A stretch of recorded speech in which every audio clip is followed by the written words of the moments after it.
New York, one morning in April 1956. Thousands of fans are lining the platform to wave goodbye to Hollywood star Grace Kelly, one of the most beautiful women in the world.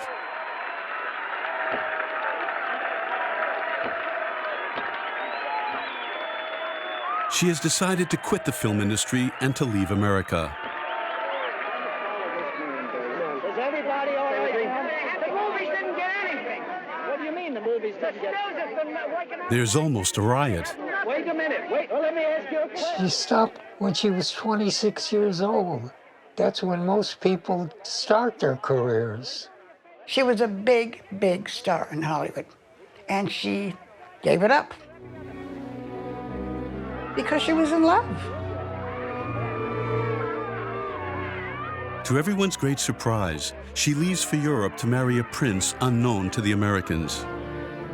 As I said before, just getting married is a very big step for any girl, and of course, I have a great many feelings about that, and it's a very exciting thing, and I'm very, very happy. How's your French? Comme ci, comme ça. It was insane. I mean, there were thousands upon thousands of people there to see the ship off. You know, to Watford, so Grace would go like this.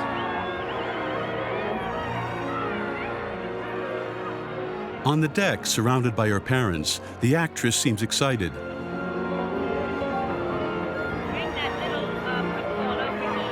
She has always loved surprises, adventure, and change. In leaving for Europe, she's leaving behind her film friends, her career in Hollywood recently honored with an Oscar.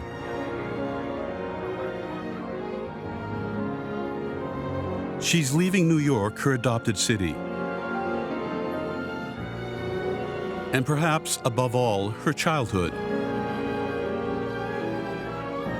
And her beloved family in Philadelphia.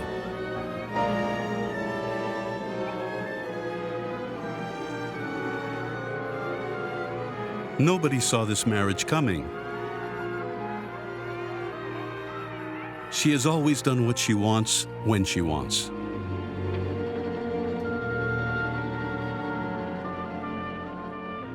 Many would dream of living the life which awaits her. The life of a 20th century princess, married to Rainier of Monaco, the sovereign of this small 700-year-old principality on the Côte d'Azur. It's here she will reinvent her life. Come on down. Venez.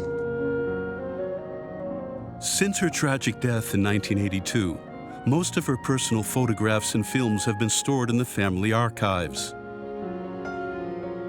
Hundreds of previously unseen photographs, nearly 40 hours of films recorded by Grace and her husband Rainier over a period of a quarter of a century.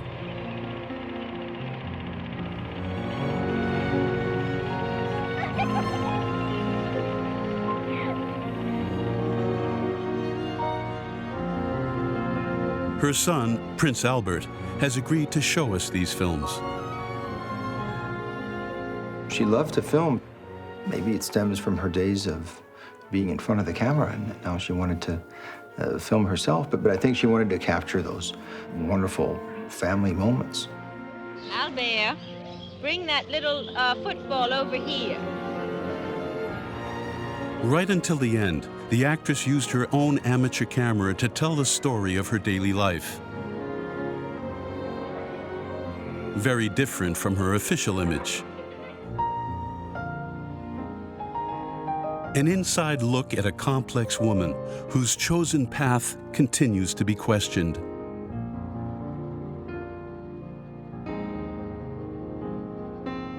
We showed these films to her American family and confidants. People who had never spoken out before. This is me, and that's Grace. I never really saw Grace get emotional. Who was Grace Kelly? She was fascinating because she was filled with paradoxes, and nobody knew quite what to make of her. She could be one person one moment and another person another moment.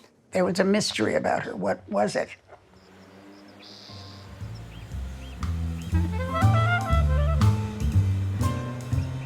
To understand Grace Kelly, the mystery, we've been looking into her past. This is her childhood home in the Philadelphia suburbs in the United States. Her first film in 1932. Grace is on the left. In Scottish dress like her big sister Peggy, she's 3 years old. Opposite, Lisanne, her little sister in green, who will act as her chaperone in Hollywood 20 years later. It's her father who's filming, one of the first Americans to own a camera. Jack Kelly, perhaps the love of her life, whom she will have to measure up to. A 3-time gold medalist in the Olympic Games, the 10th son of an Irish immigrant, he started as a bricklayer at 12 years of age. A champion like all the Kellys. Grace's father had been so successful, the greatest single oarsman in the world. They felt everyone in the family was capable of being the best. Notably, Kell, Jack's son, also a future international rowing champion. Or Peggy, the big sister, who is also athletic and his favorite. Their younger sister, Gracie, as she is known, born in 1929, is a bit different. She was not like the others. She just was not a typical Kelly kid. Grace didn't fit that mold. She was different. She was used to not being the star in her family. She was sort of the off-to-the-side child. Nobody made much of her. A reserved little girl who blended into the crowd and who really didn't like either competition or sport. Prince Albert, her son, is the owner of her childhood house. A kind of temple to the Kelly spirit, where Grace's mother, Margaret, sits enthroned. It's here the young Grace takes her first steps. So this is the famous door of the measurements of not only my mother, and you can see her name here, and that's what's touching is that, yeah, she was 2 years old. Okay, follow me. As a very young child, she liked to take refuge in her bedroom. So this is my mother's room, although I think that she, at different times, was in other rooms, but this is where she spent the most time, I think.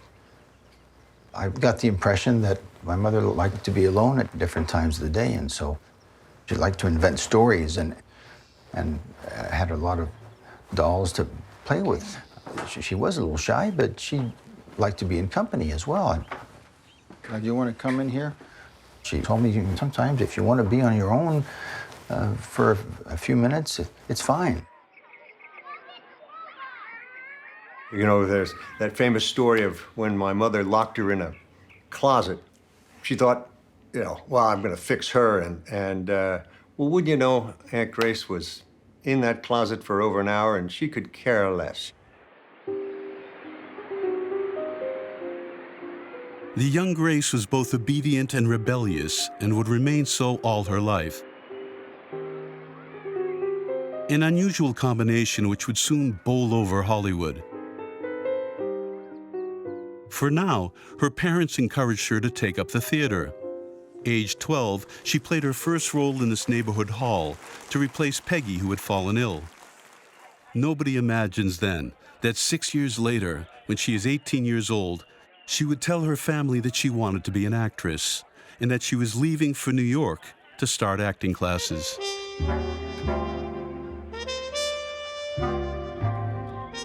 The director, Robert Dornhelm, knew Grace Kelly well during the latter years of her life. She told me that her father predicted her that she's going to fall on her face and she's going to be a no-good loser. That's not a serious job for somebody like you. Her father said something to me. He thought that was sort of, you know, a loser in some sense. She insisted. She feels that she can be a Kelly too, but in her own way. Her enrollment in drama school in the bag, she convinces her parents to let her move to Manhattan in an institution for young girls from good families. I think they thought she'd be back home very shortly. There she meets Carolyn Scott, a model of the same age, who helps her gain entry into the fashion world. My mother set up Grace with a meeting with the owner of the Ford modeling agency, Eileen Ford. And when Eileen met with Grace, she thought she was too athletic and too much meat on the bones, and so she turned her down. Later, Eileen would refer to that as the greatest mistake of her career. She once told me that she had 250-some interviews and auditions before she got her first paying job. That is real determination. She constantly was afraid to disappoint her father.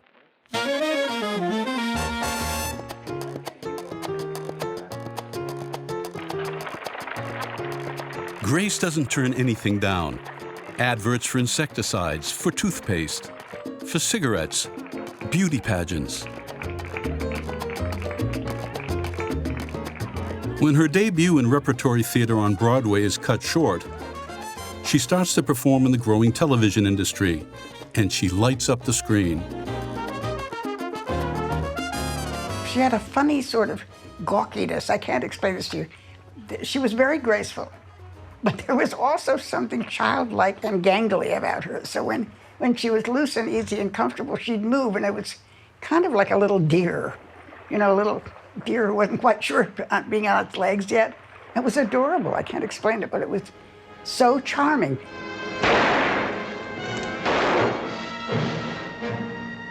Four years after her arrival in New York, a telegram arrives.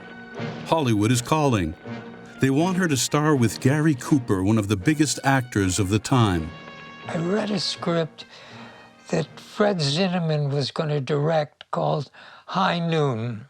And I said, this girl, I hear wonderful things about her, and I think she could play the part of the wife in your movie. And he said, okay. I mean it. If you won't go with me now, I'll be on that train when it leaves here. Grace Kelly, playing a part every woman secretly understands. One film follows another, such as Mogambo with Clark Gable, the leading man from Gone with the Wind, and Ava Gardner. Filming takes place in the heart of Africa. Grace took her parents' small camera and sometimes films herself. Look at the face. She had a quality about herself. Leading men fell in love with her. So did the audience. Of course, we knew that our mother was a movie star, and it was strange to watch her movies and sitting next to her. You could sense that this was a very important part of her life. But her life really takes off with this man, Alfred Hitchcock. One of the greatest directors of his time. Hello? He was her Pygmalion. Hello? Let's say he helped her blossom. He made her a star. He managed to help her come out of her shell. This young girl from Philadelphia who was a bit... You won't be able to take your eyes off the glowing beauty of Grace Kelly, who shares the heart and curiosity of James Stewart in this story of a romance shadowed by the terror of a horrifying secret. He brought her out of herself. He took her a long way. Hitchcock describes her as a volcano covered with snow. A very strong grip, the kind a burglar needs.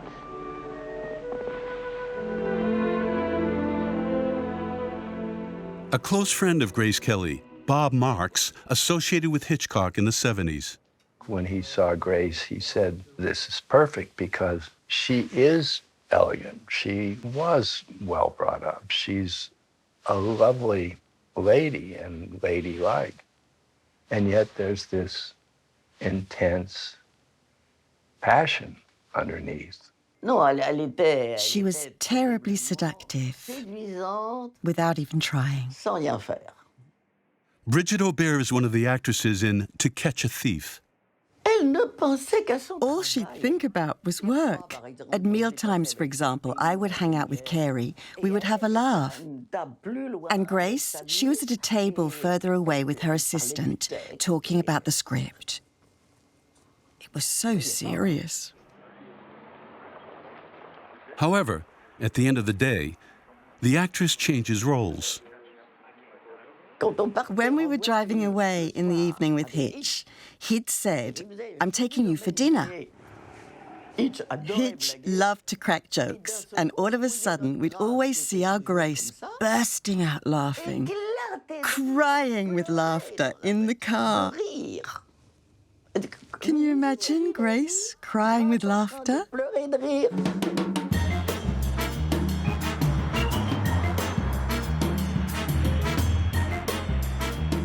The tsunami Grace Kelly left behind the young woman who made toothpaste ads. The little girl from Philadelphia becomes queen of Manhattan. One of my favorite stories that she would tell about when she was living in New York City. She was in a taxi cab, and the taxi cab driver was looking in his rearview mirror at her. He looked at her and he said, "You know what? You look like Grace Kelly." And she said, "Oh, thank you."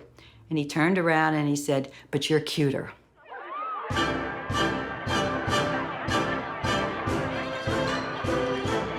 Grace, the anti-Marilyn. She's popular with men and also women who identify with her.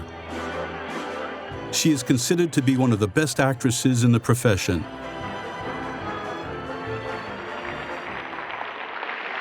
As I was going to say last year, well, time is running short again. So the award for the best performance by an actress, Grace Kelly for The Country Girl.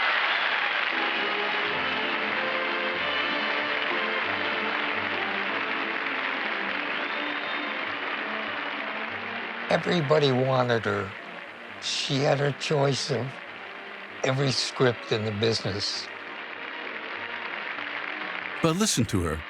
Bizarrely, she's not able to express herself in front of her peers.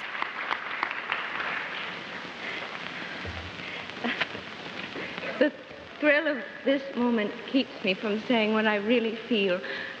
I can only say thank you with all my heart to all who made this possible for me. Thank you. As if something was still holding her back. Many other actresses got Oscars and then their career went nowhere. And the father predicted that to her, "That's going to happen to you." Even she had already 2-3 Hollywood roles, the father still was not satisfied, even after the Oscar. In Philadelphia, hearing the news of his daughter's triumph on the radio, her father, Jack, was incredulous. "I can't believe Grace has won an Oscar," he said. She told me the night of the Oscars, she put the statue somewhere on the table, went to bed and looked at the statue, and it was pretty sad. Grace and her paradoxes. 6 months later, she decides to change everything. She started calling us all, making dates for the next day. She came over and she said, I'm going to get married. And I said, congratulations. She says, well, what I'm going to tell you now, you may not want to congratulate me. She told me, and I can't tell you what I said because it's language I can't use on television. I'm going to marry the Prince of Monaco, and I think my career is over. I said, no.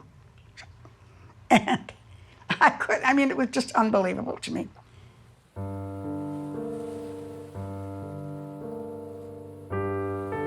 Unbelievable indeed. Grace tells them that for the past 8 months, she's been writing in secret to Prince Rainier, the sovereign of Monaco. That she met him at his palace when she went to present her last film at the Cannes Film Festival. This meeting, organized by French journalists, took a turn that she wasn't expecting.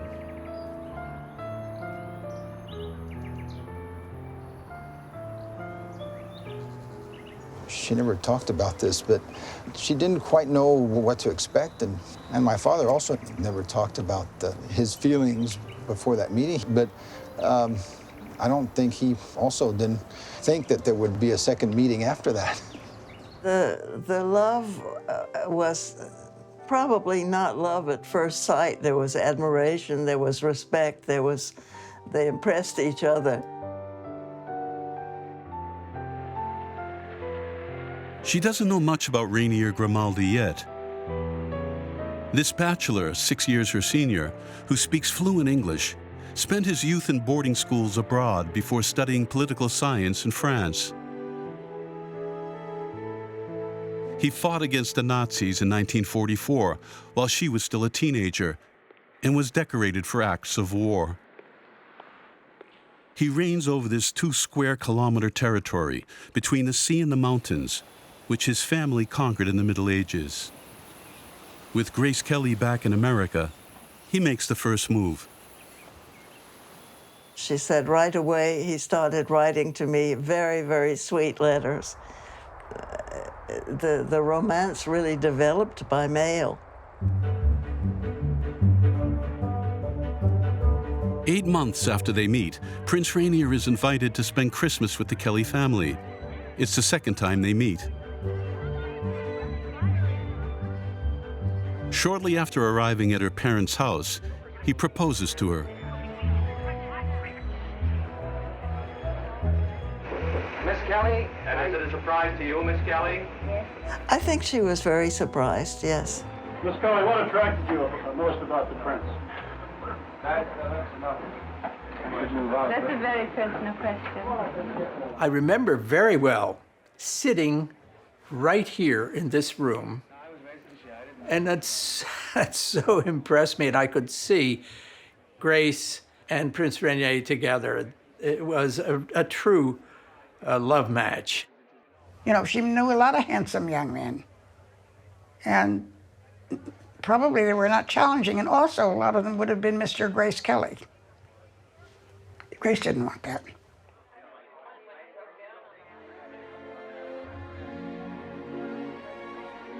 With her marriage, it's official. The star is quitting acting and leaving America. The first private photos taken by Rainier.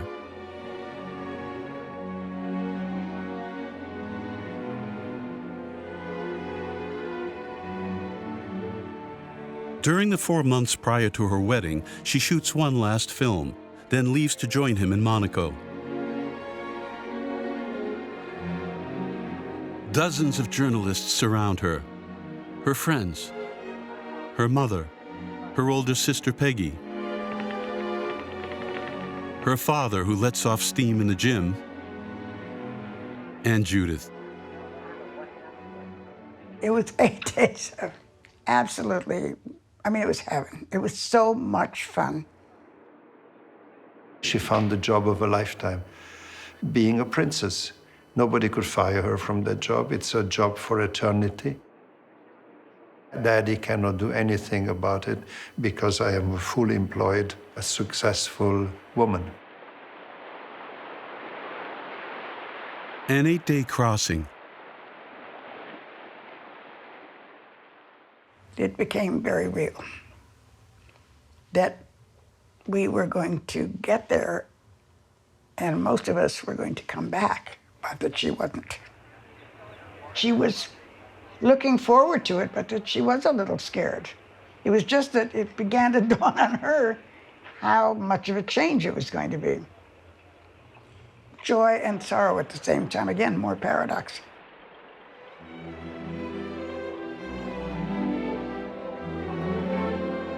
Off the coast of Monaco, Rainier goes to meet her aboard his private yacht.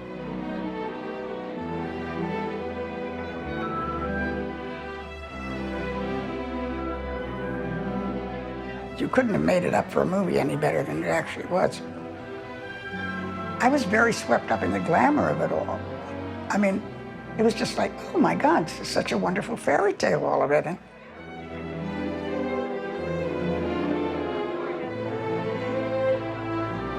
According to the press, it's the marriage of the century.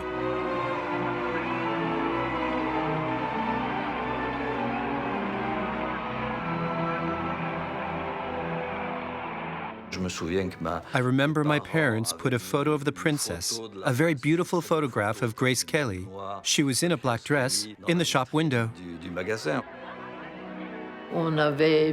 We obviously bought the TV for the wedding. What the actress doesn't know is that certain inhabitants, especially among the older generation, are hostile to her. A foreigner who made films. For them, she was the devil incarnate. Everyone was wondering, is she going to integrate into the Monegasque community? She comes from a long way away. She's a foreigner. Will she understand Monegasque people? This is from a time when we were much less open to foreigners than we are today.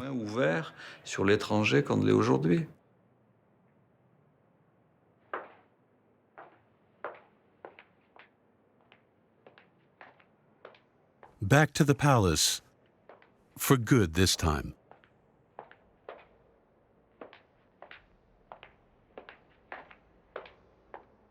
7 centuries of monarchs contemplate her. She has lost 11 pounds. She knows she's being observed by her new family. We got to know her then. She had poise, she had presence. You couldn't be anything but dazzled by her. And we were under her spell straight away. She was our new aunt, so... She had some guts there. She was an actress. And that's gotta help her. I think it started out as her best role. Inside the palace, Grace is presented by the Grimaldis to the Monegasque population. Some take out their cameras. I saw Princess Grace as I see you there. Adorable. We would have kissed her. You couldn't tell she'd been an actress.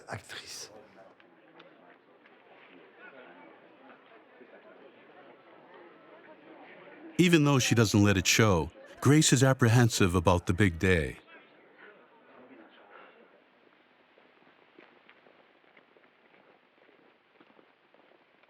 A week after her arrival, here she is approaching the cathedral on her father's arm in front of 1,800 journalists. I remember the church being very, very crowded and lots of cameramen hiding behind the pillars. One of the most intimate moments of her life, followed live by 30 million spectators. She was absolutely beautiful in her wedding gown, but you can see that she's there's kind of a fragility about her, but I think it's the emotion of the moment. Grâce Patricia, voulez-vous prendre pour légitime époux Rainier Louis Henri Maxence Bertrand, ici présent, selon le rite de notre mère, la Sainte Église? Yes, Monseigneur.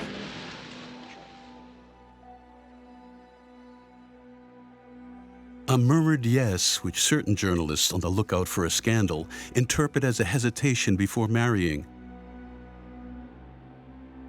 And when her husband fails to put the ring on her finger, they see it as an unconscious, subdued wish.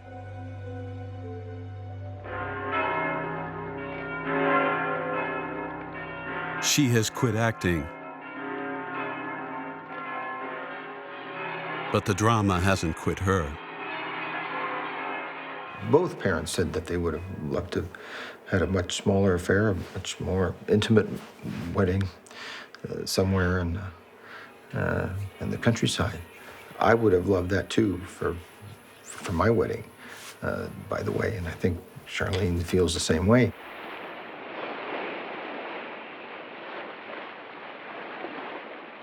A few hours later, after the religious ceremony, the young newlyweds sail away on their Mediterranean honeymoon.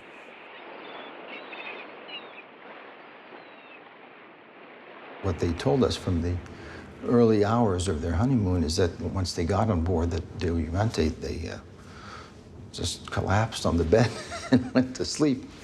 And then, of course, it was the following days and weeks of the cruise around the Mediterranean were absolutely amazing.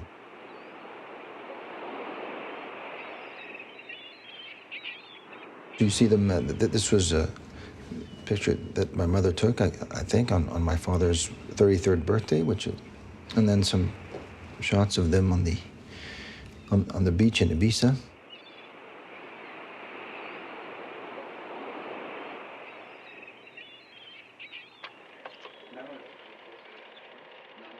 In Spain, the newlyweds continue to film each other. Although in love, Grace is nevertheless apprehensive about the return, her new life, her future responsibilities, and especially, perhaps, about the heir that she must give the Grimaldis to ensure the future of Monaco.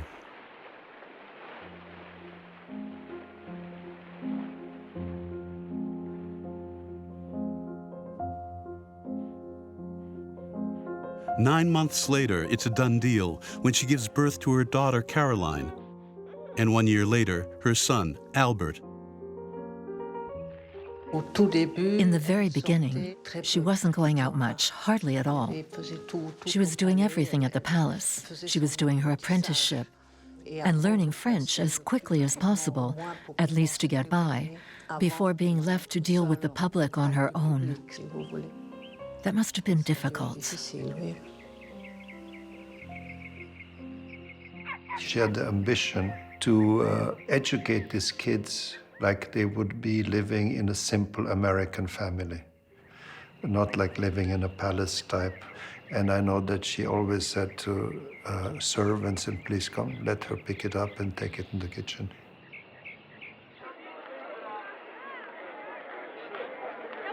A contented mother, a woman in love, a fairy tale which makes the front pages of magazines. Considered as the most beautiful and elegant woman on the planet, Grace inspires the dreams of tens of millions of men and women.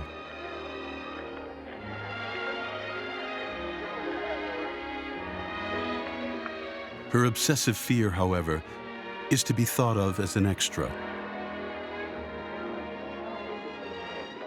She travels with her husband on state business and meets Presidents Eisenhower and de Gaulle. But she fears having become merely just a head of state's wife.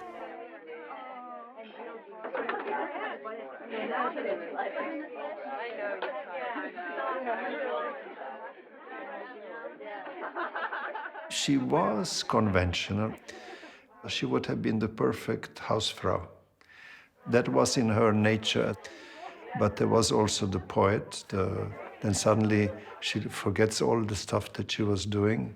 It's like she's in a different sphere. Named by her husband as president of the Monegasque Red Cross, a role that could have been honorary, Grace decides to throw herself into Monaco life, just as she did 10 years earlier in New York, when she decided to break into film.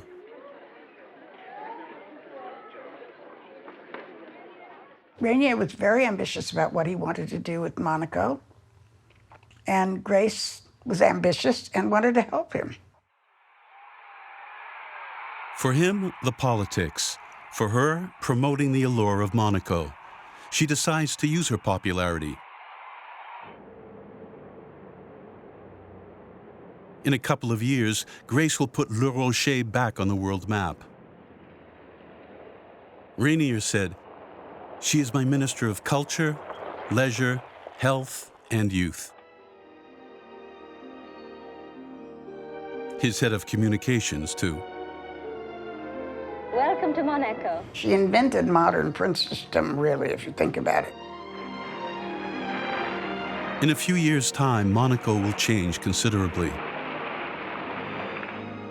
There is also another tunnel under construction so that the railroad can go through the mountain, which will give us 22 acres of badly needed ground. As you can see, in Monaco, there's no place to go but up. My office is just there. You can see the windows from here. The economic boom, initiated by the prince, owes a lot to his wife. Well, here we are in my working office. And so this used to be my mother's office, and her desk was over here before. And I remember as a kid playing on the carpet here. She worked a lot, and she received quite a number of people who were asking for different things, and she really, I think, she was a great listener, very compassionate. Here, she opened her door to hundreds of visitors to resolve their problems. She was such a sunny person. Whenever I was in her presence, there was happiness. I think she would understand people, you know, that came to her, that visited Monaco, whatever, exactly the same way as she would get to understand the role that she was doing. Wherever she was present with people. We felt that she was really there. She was there. It's the same with her son, Albert. It's unbelievable. Albert enters into a room and forgets no one. He even goes to the guy who's cleaning the toilet at the back to say hello.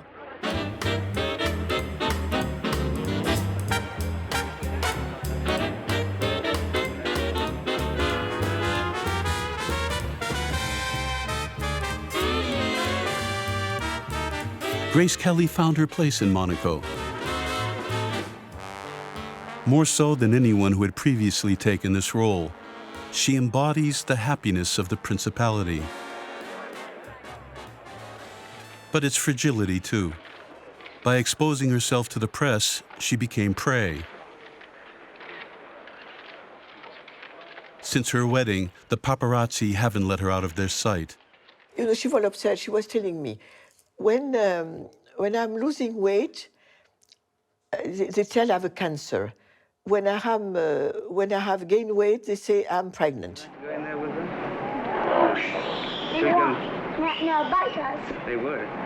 They're not nice at all. Shall we go and have a look at the lions? Yes. Is she going too far by promoting Monaco with her husband? Her daughter Caroline said, "Constantly put in the spotlight, we were caught in a spiral." My mother naively thought that if we posed for the photographers, they would leave us alone. Alice packed her trunk and said goodbye to the circus. Off she went with Young Stephanie is hunted down by photographers. the head of the herd. She has to hide in the trunk of the car to go to dance classes for a year. They met one night in the silver light on the way to Malheureusement, avec une certaine presse, chaque instant de la vie est médiatisé et critiqué et amplifié et sali à des fins commerciales. C'est lucratif, c'est un peu malsain de faire de l'argent sur le malheur des gens.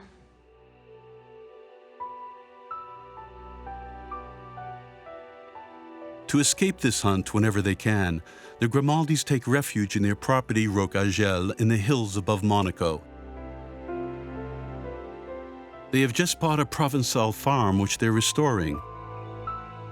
and several hectares of scrubland facing the sea.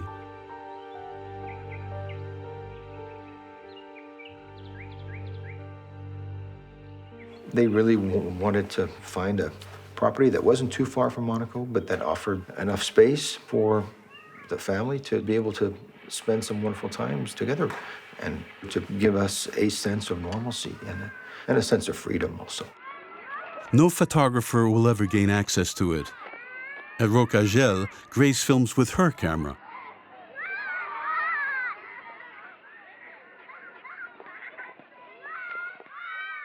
Rainier was playing the drums, and Grace was making chicken sandwiches, and the sheep were wandering around, and the music was playing. There were also horses. I remember the name of a horse, Trixie, which I adored. We would go-kart on the little track which went around where the horses were kept.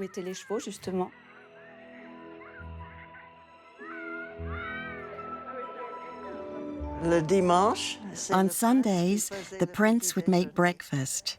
French toast on Sunday mornings for all the children who were there. And Princess Grace was always in the background, filming us. Grace was director, stage manager, props, everything. We would film in her bedroom.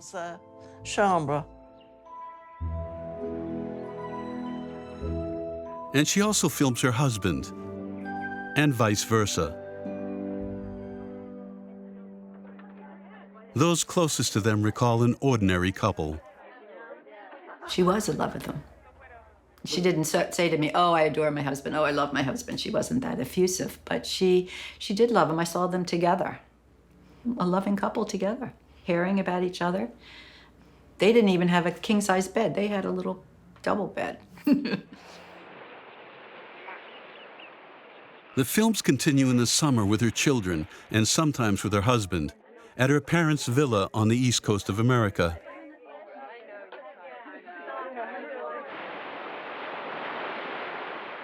Grace was almost childlike when she was here, in that she could let her guard down and enjoy all of the moments that she shared with her sisters and her brother. She would put on roller skates and roller skate with us. She was funny, she would crack jokes, she would drink beer, she would cook, and we got to see Gracie that we knew and loved. Late at night, we would go down to the beach occasionally and take off our clothes and go run into the ocean and swim naked. Laugh and giggle, of course, great exhilaration at such freedom. She did everything extremely well, but she could also be what we say, naughty but nice. We could do things together that were not princess-like.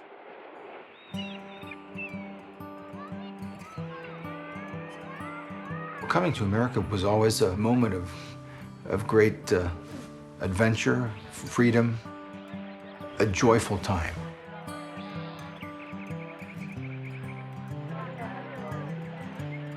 Away from her role, she is able to let go. She no longer has to watch what she's saying.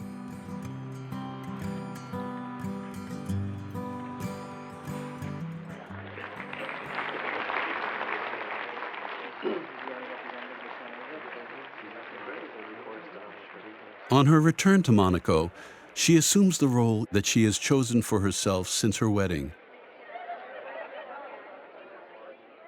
Only a few of those close to her guess the weariness that sometimes overwhelms her over the years.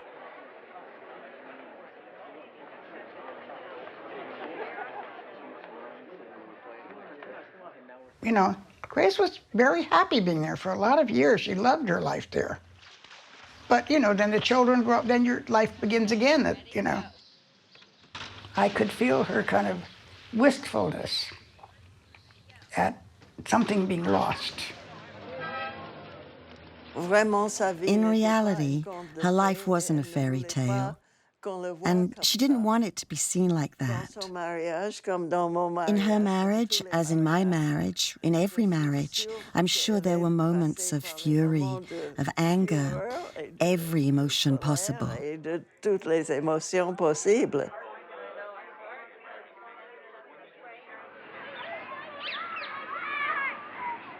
Especially as everyone in Monaco knows, she sometimes misses the atmosphere on set. She regularly returns to Hollywood to see her old friends, Cary Grant and Alfred Hitchcock. In 1962, Hitchcock wanted her to star in his film Marnie, but she had to turn it down due to opposition from the Monegasques.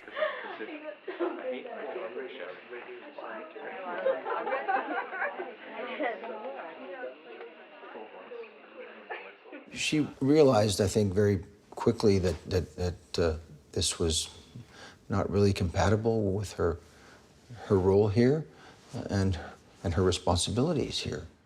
I think Hollywood never left her. I think it was in her blood. I think it was her life.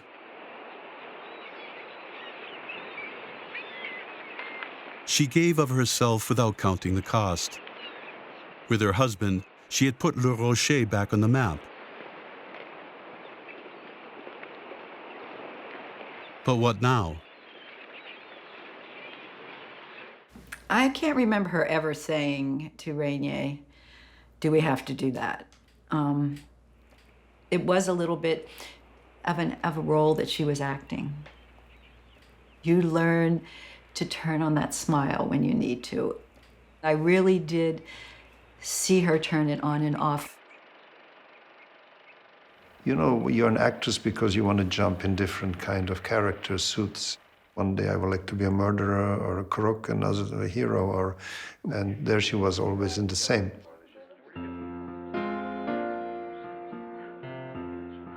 As always, she will bounce back. And it happens in Paris, where she moves to accompany her daughter Caroline, who's studying there.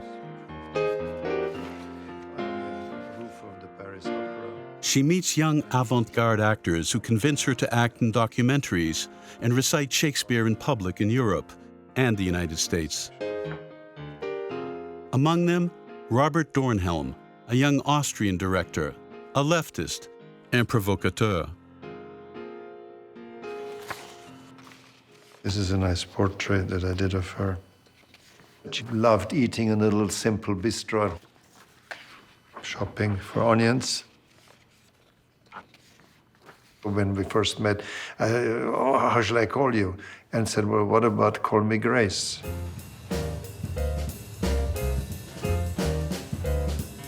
In the anonymity of New York, without abandoning her Monegasque duties, the princess finds a new lease on life. At that point in her life, she wanted to do more here in the United States. She had a lot of projects that were already in the making. She loved to kind of walk in the street of Manhattan without no one recognizing who she was. When she saw her dancer and actor friends, she became liberated. That's to say, she came here to an apartment very different to the Monaco Palace. She came here to dance, to lie down, to drink vodka, and to relax. She was happy, back to her old self. And after that, she would return to Monaco, where she would play another character.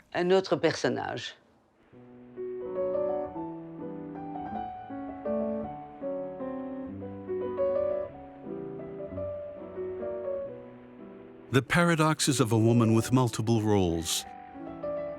Happy in her contradictions, radiant in her parallel lives. And above all, an artist. This is her last film. In the summer of 1982, she leaves for a family cruise in the north of Europe.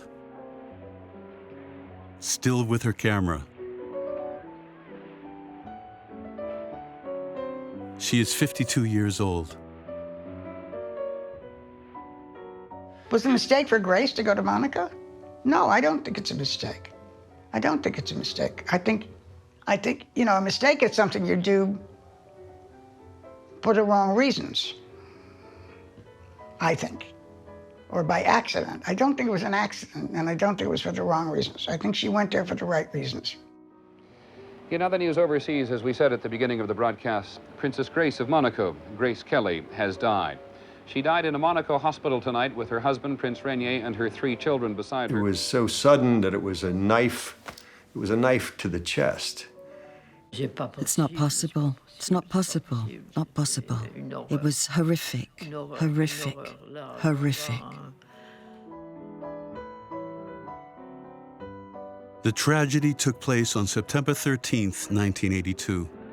To return to Monaco after Rocagel, Grace takes her car and her daughter Stephanie accompanies her. At a hairpin bend, she has a stroke and loses control of the car.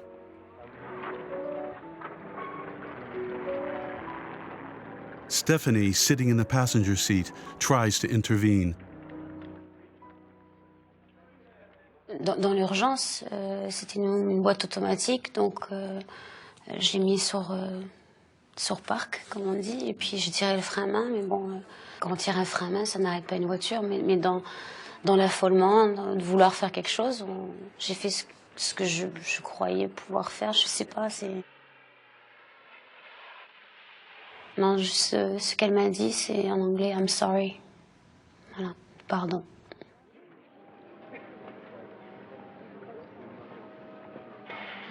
Princess Grace is buried in the cathedral where she got married 26 years earlier. Her daughter, Stephanie, who is seriously injured, must remain in the hospital. When Princess Grace died, a part of me went with her. I actually fainted. It's like the first time in my life I fainted. You're going to make me cry. It was just the end of a great woman's life, and my aunt and a friend, and I was not going to see her again.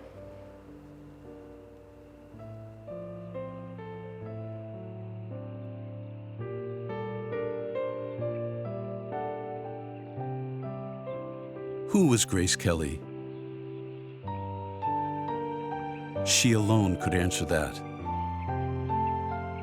Which is exactly what she did, chatting on an American TV show 1 month before her death.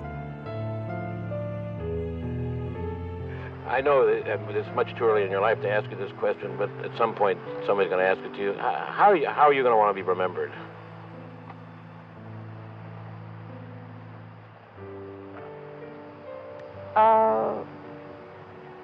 Well, I would like to be remembered as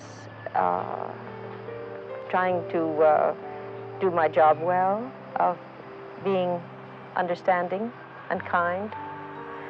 No, I'd like to be remembered as a decent human being and a caring one. And isn't that what, above all, Grace Kelly was?